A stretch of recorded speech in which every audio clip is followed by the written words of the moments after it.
Oi, gente! Então, a gente está comemorando o mês de abril, mês da conscientização do autismo, e hoje a nossa primeira convidada abrindo a nossa série de entrevistas é a Aline Drummond, idealizadora da página Diário de uma Mãe Atípica, que vai trazer a experiência para ela, para a gente, né? A experiência dela para a gente. Na área de pedagogia, né? Que é uma estudante quase pedagoga, né, Aline? Vai trazer para a gente também a experiência de ser mãe de uma criança linda, né? E vai trazer para a gente também a experiência com relação à luta de direitos, que a Aline é a resistência da nossa classe de mulheres, mães, né, que lutam pelos direitos dos filhos. Tudo bem, Aline? Boa noite. Como é Boa que está noite. tudo? Antes eu queria pedir desculpa a todos, né? Todos os programas que eu gravei falando sobre o autismo, sobre o transtorno do espectro autista, que a Aline me esclareceu, que não é para falar portador, né? Ninguém é portador de nada, é uma deficiência. Então, eu queria pedir desculpas pela minha ignorância com relação a isso e falar que isso não vai se repetir, tá bom? Muito obrigada, Aline, pelo esclarecimento. Agora vamos começar o nosso bate-papo animado. E aí, Aline, como é que tá tudo? Tá tudo bem? Um prazer ter você aqui com a Tudo gente. bem? Muito obrigada pelo convite. Fico muito honrada. É sempre muito bom falar de autismo, esclarecer. É uma luta mesmo que a gente tem no nosso dia a dia, não pelo autismo em si, e sim pela falta de consciência, pela falta de informação, pelo preconceito, por vários direitos que ainda não são cumpridos e que a gente vai se desgastando diariamente para fazer com que os nossos filhos sejam cidadãos de fato e tenham seus direitos garantidos, possam se desenvolver dentro do que eles têm de melhor, né? Porque é uma deficiência, né? Conforme a gente conversou, o autismo, mas ele não é um limitador. É claro que várias adaptações precisarão ocorrer dentro de cada autismo, porque não são autismos, cada autista é único, mas é preciso uma série de adaptações, de acomodações, de suportes para que esse autista tenha uma vida plena. E no dia a dia, isso é bastante difícil. Essa é a nossa realidade. Então, é sempre bom falar sobre isso. E é uma coisa tão estranha, né? Porque o autismo ter uma vida plena, né? Vamos sair desse termo normal, né? Porque não existe normalidade em nada nessa vida, né? Ter uma vida plena em gozo dos seus direitos, né? E deveres, né? Porque todo mundo quer cumprir os seus deveres quanto cidadão, né? É uma coisa que seria tão comum, né? Porque é uma capacidade plena que existe, mas que a própria dificuldade da sociedade, das nossas políticas públicas, trazem essa limitação, né, Aline? O que eu vejo conversando com as pessoas é exatamente isso. Eu falo que o autista não é limitado. O que é limitado são os direitos e os deveres que são incumbidos a ele, né? Porque as pessoas têm esse preconceito, né? Como é que eu posso dizer?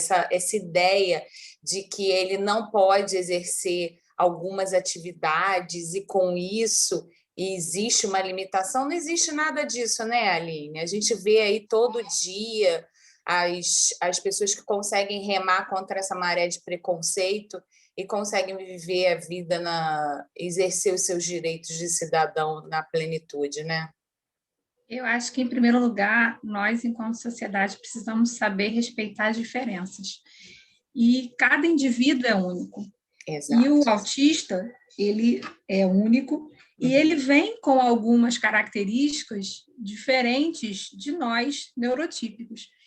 E, sabendo entender isso e adaptar situações, cada um vai precisar de adaptações diferentes, o autista ele vai poder viver dentro, existem graus, claro, né? Níveis de suporte. Tem autistas realmente que vão precisar de muito suporte ao longo da vida. Mas ainda esses, tendo o suporte adequado, a medicação adequada, tendo todo um núcleo de apoio, esse indivíduo ele pode manifestar a sua inteligência, ele pode se comunicar, mesmo não sendo verbal, e a ideia que a sociedade tem ou de um autista completamente limitado, ou então do gênio, né? Esses autistas que aparecem nos filmes, The Good Doctor, tem o mito que não é, ele nunca declarou, mas de que o Messi é autista. E no meio desse caminho tem uma série de autismos, uma série de indivíduos que precisam ser ouvidos, que precisam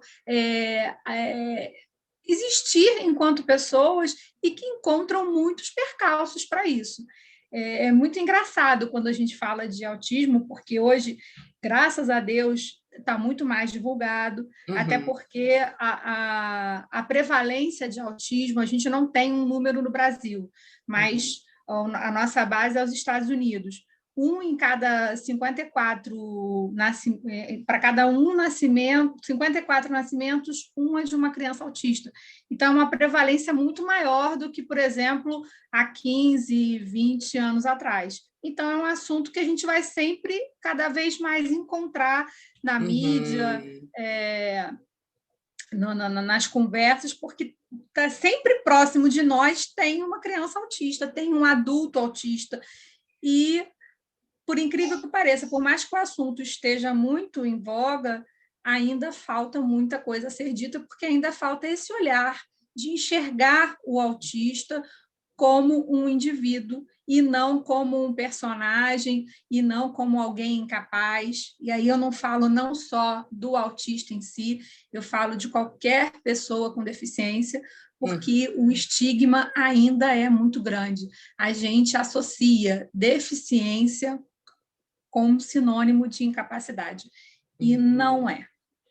Então, deficiência com comprometimento intelectual, né? Sim, mesmo comprometimento intelectual, isso não é uma incapacidade, porque dentro do que ele tiver como desenvolvimento e dependendo do suporte que ele tiver, ele pode chegar a algum lugar.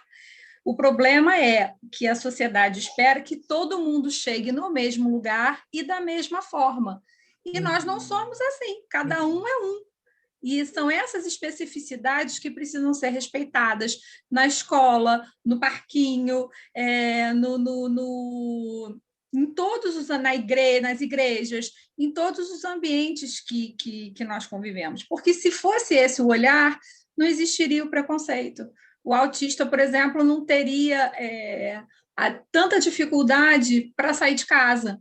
Nós, mães de autistas, eu sou mãe de um autista leve, mas sinto um preconceito velado porque meu filho bate palma, meu filho faz barulhinhos, meu filho tem comportamentos que são característicos do autismo, mas que as pessoas que estão do lado de fora não entendem e acham que aquilo ali é inoportuno, que é uma falta de educação, que ele não sabe se comportar. Como tem outros comportamentos do autismo que são encarados de maneira até agressiva, como a gente mexeu, acontece aí infelizmente, de presenciar na mídia. Então, isso faz tem um caso recente agora também, né, que está sendo investigado. Tem na Barra de uma agressão, né, que um autista sofreu. Assim, os casos, a gente que é do meio, né, digamos assim, a gente todo dia fica sabendo, graças a Deus, agressão física nem tanto, mas agressão verbal, o constrangimento, isso é quase que diário, porque as pessoas ainda precisam aprender a olhar o diferente e aceitar que faz parte do nosso convívio. A gente tem que aprender a conviver em sociedade, né? Conviver em sociedade é exatamente isso, é saber conviver com a diferença de cada um. E né? aprender, né? Porque é O um comportamento brasileiro. diferente. Agora, não defendendo a sociedade brasileira, não, mas eu sou uma pessoa extremamente otimista, né? Eu sempre acredito que tudo está melhorando, né? Então, eu acho, Aline, que, puxando o meu lado da faculdade de História, que a gente deu um grande passo de sair desse lugar que nós, como sociedade, como é que você usou o termo?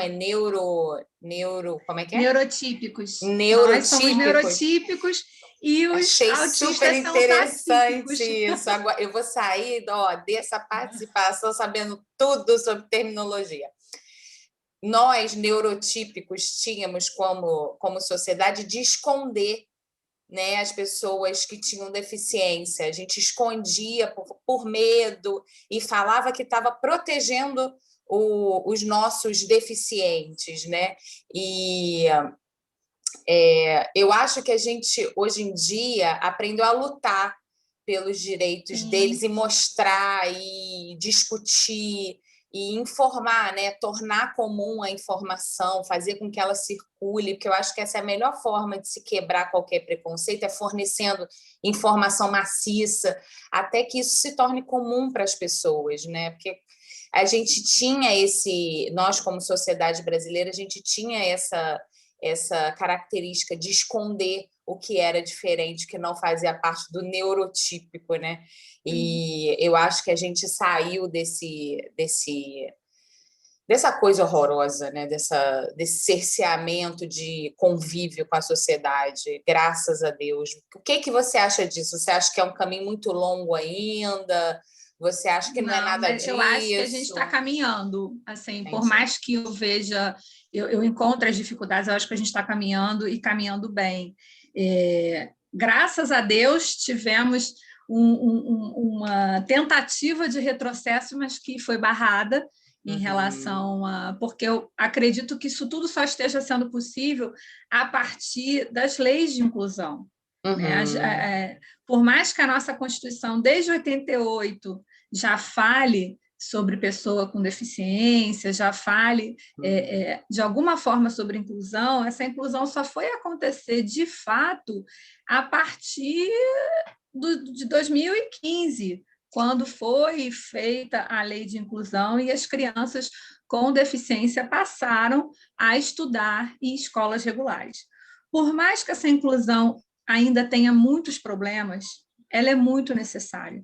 Porque, por exemplo, a nossa geração não conviveu com crianças com síndrome de Down, com crianças com autismo, com crianças com paralisia cerebral. Eu, na minha turma, eu sempre tinha um esquisito, né? Que a gente não sabia o que tinha.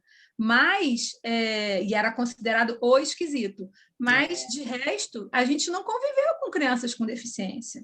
A minha filha, que tem 18 anos, não conviveu nas turmas nas quais ela estudou. E essa convivência é que faz a gente reconhecer o outro como sendo como nós. As crianças já vão crescer com esse sentimento. Por isso a inclusão é tão importante. Agora, ela precisa acontecer de fato. Desculpa, precisa mecanismos para que ela aconteça efetivamente, para que o aluno com deficiência ele aprenda e ele tenha os recursos necessários para isso. Mas a sociedade aprende muito também com essa inclusão. E ela precisa acontecer, e é na escola, aí a partir da escola nos parquinhos, nas igrejas, em todos nos ambientes. Isso tem acontecido, sim, tem seus percalços, mas melhorou e melhorou muito. E os problemas também não são só aqui no Brasil, não. Os problemas são, acho que, no mundo inteiro. Eu, por conta do Guilherme, passei a pesquisar muito, comecei pesquisando sobre autismo, e hoje eu me interesso pela causa da deficiência como um todo. Claro que o autismo é mais o meu dia a dia, mas eu procuro entender como um todo o universo e vejo problemas no mundo todo, dificuldades no mercado de trabalho, tanto para poder se inserir, como agora na pandemia, os primeiros a perderem os empregos são as pessoas com deficiência, quer dizer, não é uma característica só do Brasil. O Brasil, por ainda ter vários problemas, nesse quesito também tem muitos, mas não é exclusividade. Mas eu sou otimista, sim, e acho que a inclusão e a informação são as peças-chave para a gente mudar essa questão. Com certeza, com certeza. E vamos trazer, Aline, o que você acha, você, militante da causa, eu tenho esse histórico sindicalista que a minha mãe trouxe, né? Que ela me levava para o sindicato, essa coisa de militante, de causa. Isso é muito bom, né? né? A gente traz o tempo todo no nosso DNA. Então, você, como militante da causa, né, essa causa tão linda, de reconhecimento do outro como um ser, um membro da sociedade, um membro participativo da sociedade, o que você acha que na área do direito vocês deveriam ter suporte e esse suporte não existe? E outra pergunta que eu tenho para te falar, dentro do que já existe de suporte jurídico, o que você vê de maior dificuldade, que, por exemplo, assim, Patrícia, não é uma coisa que vem automaticamente, a gente tem que acionar a justiça para fazer valer o nosso direito? Olha, é uma pergunta difícil, porque a maioria dos direitos precisam ser acionados em juízo. Infelizmente, acho que o nosso país é o país da judicialização, né? Existem muitas leis, e eu acho que, em termos de leis, o Brasil é um dos melhores países em relação à legislação, à proteção das pessoas com deficiência, porque teve a lei de... Primeiro foi a Convenção da Salamanca, depois veio a Lei Brasileira de... Tem outras leis, mas as mais marcantes, assim, que eu me lembro. Né, de 2012. Veio a Lei Berenice Piana, depois com a Lei Brasileira de Inclusão, as duas foram muito importantes porque ratificaram o autista como pessoa com deficiência, e aí faz com que o autista ele usufrua de todos os direitos que as pessoas com deficiência possuem. Só que isso é controverso, porque tem familiares que têm preconceito em relação a isso e não quer assumir, principalmente os autistas mais leves, os chamados Aspergers, que antes do DSM-5 eram grupos à parte, né? Você tinha os Aspergers, tinha os autistas, tinha outras síndromes que com o DSM-5 foram unificadas e virou um espectro, o transtorno do espectro autista. Então, os mais leves, que são os mais... que acabam sendo, eu não gosto muito desse termo, mas não me vem nada diferente, os mais funcionais, alguns têm preconceitos e não querem ser chamados como pessoas com deficiência.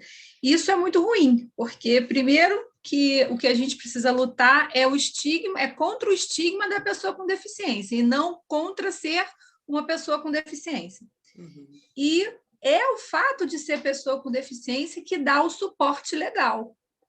E então, se você se nega a ser pessoa com deficiência, você não vai conseguir usufruir dos direitos. Mas a maioria dos direitos hoje é preciso ingressar, porque plano de saúde, por exemplo, plano de saúde não quer oferecer as terapias de acordo com o que o médico prescreve, porque não adianta você ter uma clínica lá a trocentos quilômetros de onde a criança mora, para oferecer 30 minutos de terapia por semana e sem ser uma terapia especializada em autismo. Aquilo ali não serve de nada. E é isso que os planos de saúde querem oferecer, quando querem. Então, nós, pais de autistas, temos que fazer o quê? Ingressar em juízo contra os planos de saúde. Aí, quando a gente ganha... mesmo com liminar, os planos de saúde se recusam, então vira uma batalha assim, quase que interminável. As escolas, ainda existem muitas escolas que negam matrícula para crianças autistas.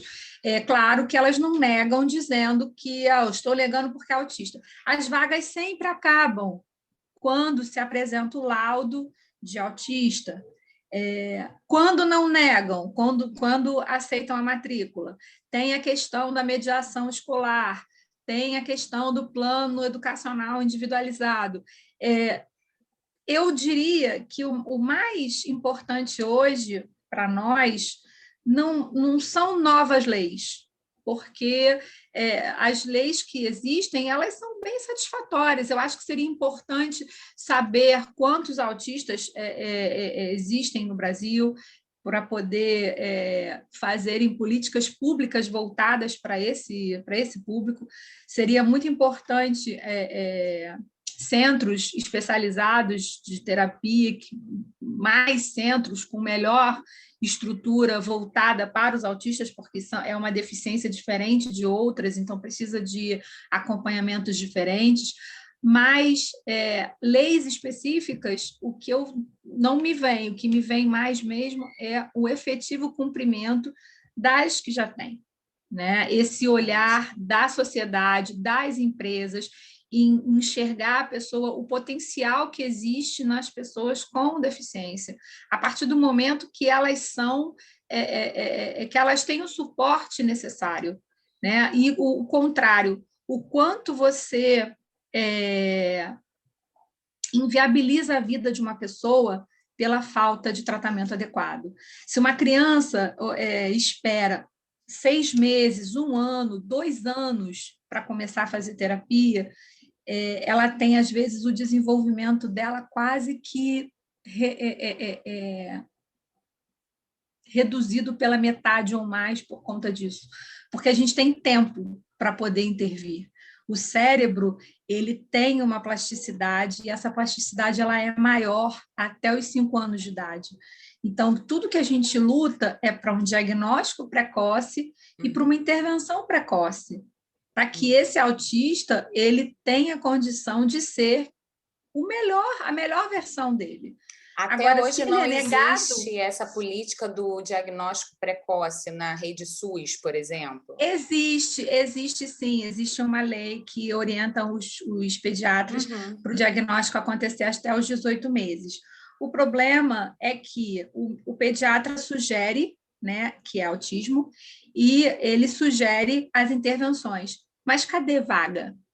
Cadê a oferta para que essa criança comece que independente de confirmar o autismo, a criança já comece a fazer fono, porque a partir de 1 ano uma criança precisa estar falando algumas palavras, ela precisa estar se comunicando através de gestos, dando tchau, mandando beijo. Existem marcos do desenvolvimento a serem cumpridos. Quando esses marcos não vêm, essa criança precisa de estímulos. E isso precisa ser principalmente até os 5 anos de idade. E a grande maioria, o que a gente vê é uma deficiência muito grande na rede pública, no SUS. Claro que a gente tem cidades no Brasil fazendo um trabalho maravilhoso, mas as grandes capitais, a grande maioria é ainda muito carente. E você tem, por outro lado, os planos de saúde se negando terminantemente a cumprir um tratamento que seja um tratamento adequado para aquele indivíduo. E aí o que acontece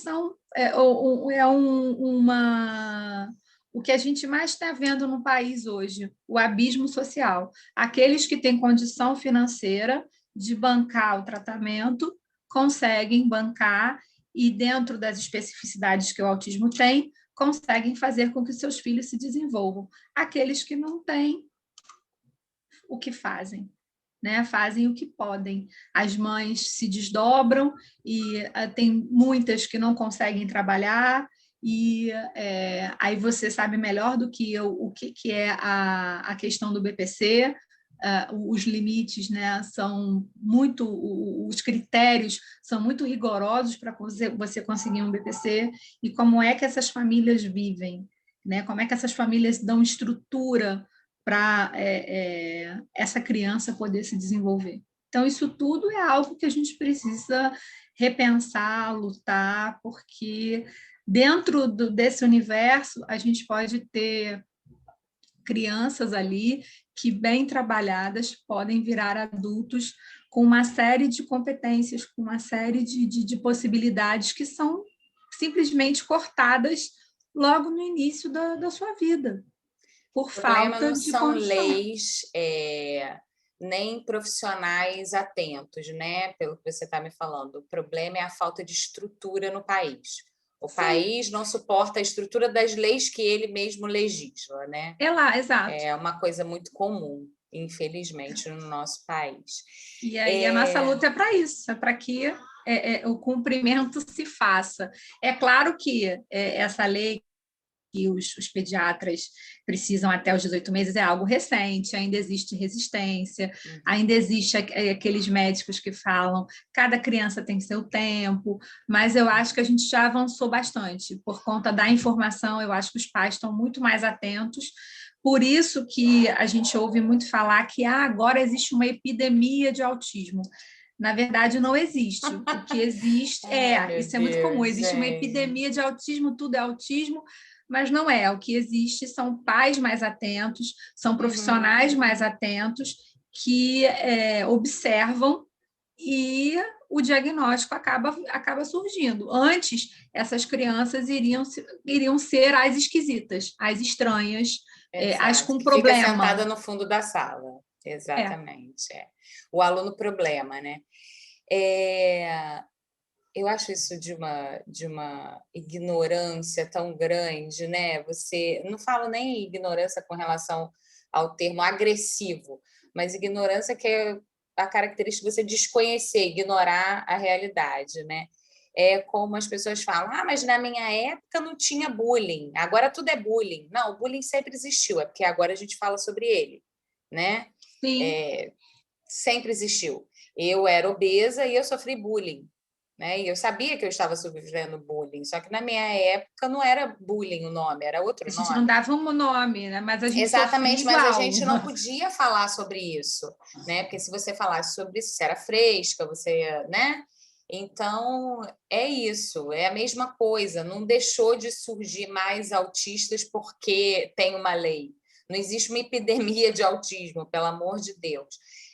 O que existe é a disseminação da informação, pais atentos, é exatamente isso que você está falando, um sistema único de saúde com profissionais que lutam contra a falta de estrutura, né? Porque muitas das vezes você tem um tratamento melhor no sistema público do que no próprio sistema particular de saúde, né? Então, enfim, você tem profissionais que estão mais atentos também com relação a isso. É essa história toda. Com relação à adaptação, Aline, do autista na sua escola, como é que isso acontece? É uma coisa natural? Os pais têm que ficar atentos em quais pontos? A gente vai falar a nossa conversa agora para quem acabou de ter um diagnóstico ou está naquele período de matrícula da primeira escola. O que esses pais precisam ficar atentos com relação a essa estrutura escolar, com relação aos pontos que eles vão sentar lá na frente da secretária lá da escola, o que eles precisam verificar? Vamos ajudar eles aí nessas características. É muito importante que a escola ela desenvolva o plano educacional individualizado, chamado PEI. Por quê? A criança autista ela precisa estar incluída não só para se socializar, ela precisa estar no ambiente escolar para aprender. E ela, por ser autista, na maioria das vezes, ela não vai aprender como uma criança típica. Então, ela vai precisar de adaptações do conteúdo para que ela aprenda. E o que a gente vê no dia a dia das escolas, com exceções, claro, são crianças sendo incluídas, participando da turma, mas meio que alheias ao processo de aprendizagem. E pais se dando conta disso, às vezes, muito tempo depois. Então, é importante pedir esse PEI, é importante, nos casos necessários, envolvendo, né, o médico, envolvendo a equipe que atende essa criança, colocar a mediação, porque o mediador ele é fundamental no processo de aprendizagem. É ele que, junto com, ele vai fazer o plano educacional individualizado funcionar de fato, porque ele vai traduzir o que o professor, a aula do professor, o que o professor está dando de conteúdo, esse mediador ele vai fazer a tradução para essa criança autista, para esse aluno autista conseguir aprender. Essa Então, isso característica tudo é muito importante.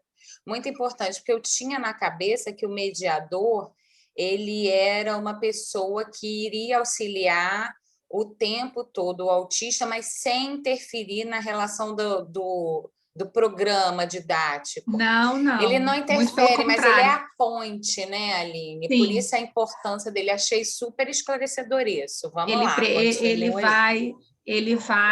vai traduzir, porque o autista ele aprende muito no concreto.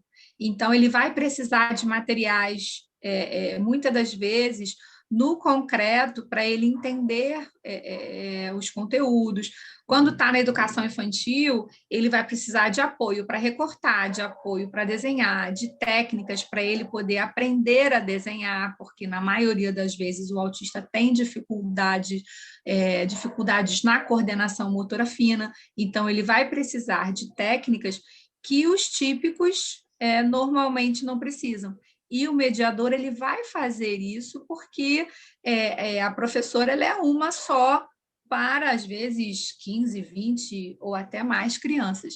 E o autista ele vai precisar desse apoio individualizado, ou por um período, ou o tempo todo que ele permanecer ali. Então, é muito importante que as famílias observem isso e que as escolas estejam preparadas para isso, porque não basta você abrir as portas para que um autista vá estudar. O processo de inclusão precisa acontecer. Não é fácil, existem muitas professoras lutando, fazendo cursos, se capacitando, às vezes, do próprio bolso, porque existem também formações que o próprio governo dá, mas ainda há uma carência de formação prática, de como fazer um plano educacional individualizado, porque o próprio nome diz, é individualizado, então não existe uma fórmula. Para cada autista vai ser um plano diferente, então não é algo fácil de ser feito, precisa haver uma sinergia muito grande entre escola, família e a equipe que atende o autista. Aí a inclusão realmente funciona. No contrário, o que vai acontecer é a criança estar ali inserida naquele contexto escolar e uma socialização acontecendo de alguma forma e nada mais. E não é isso que queremos, né? Queremos que a criança aprenda e toda criança tem condição de aprender. Então, a gente não pode partir do pressuposto que, não, ele não vai conseguir. Não, vai conseguir sim, precisa só de um meio adequado para que ele consiga. Fantástico, gente, fantástico. Aline, queria agradecer muito a sua participação. Se você quiser fazer algumas considerações finais, fique à vontade. Vamos dar muito obrigada por dar essa aula para a gente sobre pedagogia, sobre mãe, sobre militante, que a gente adora esse termo, né? Eu que agradeço a oportunidade de estar aqui, de poder falar mais uma vez sobre o assunto. Eu tenho lá minha página, quem quiser trocar mais informações, no Instagram é Diário de Mamãe Atípica. E eu fico muito feliz de poder estar aqui, dividindo um pouquinho, aprendendo também sobre como a gente ser perseverante, ser otimista e seguir em frente mesmo diante das adversidades, que é você lidar com as diferenças na sociedade. Mas tem um lado também muito prazeroso, muito gratificante, que nós não estaríamos aqui hoje se eu não tivesse descoberto o autismo do meu filho. Então, isso me deixa muito feliz, muito honrada. Ai, que gracinha. Olha, gente, a Aline é mãe do Gui, uma criança fantástica que eu tive o prazer de conhecer, que eu tenho o prazer de conviver, porque nossos filhos estudam juntos, né? Graças a Deus. E eu tenho a oportunidade de contar com a parceria da Aline, sempre me esclarece com várias dúvidas, né, Aline? Fiz um programa na Band sobre direitos dos autistas e ela me socorrendo lá sobre alguns temas. Aline, eu queria agradecer muito a sua participação, queria falar para a sua rede de contatos, que é imensa, né? Que a PR Consultoria está à disposição também para sanar qualquer dúvida, para esclarecer quais são os direitos, o que você tem que fazer no caso de algum direito Isso é super importante. que está sendo sucumbido, né, Aline? Isso acontece tanto. Então, através do nosso site www.prconsultoria.adv.br, você tem todos os nossos canais de contato, WhatsApp, Instagram, tem os vídeos do canal do Direito ao Quadrado no YouTube, tem o nosso Facebook, entre em contato, tem o link direto para mandar mensagem através de e-mail, entre em contato com a gente vai retornar a sua pergunta. E, a luta continua, né, Aline? Vamos com tudo. Essa foi a nossa inauguração do mês de consciência do autismo. Vamos sempre estar aprendendo, tá, gente? Hoje eu aprendi um monte de coisa, inclusive coisas que eu falava errado, e é isso mesmo, é a gente ter a cabeça aberta para aprender, saber reconhecer quando falou alguma coisa errada. E vamos sempre lutar pelo direito, porque somos todos diferentes, mas temos todos os direitos iguais. Tá bom? Beijo grande. E, não se esqueçam, hein? Compartilhe, curta o nosso canal e se inscreva para receber todas as nossas atualizações. Grande beijo, pessoal!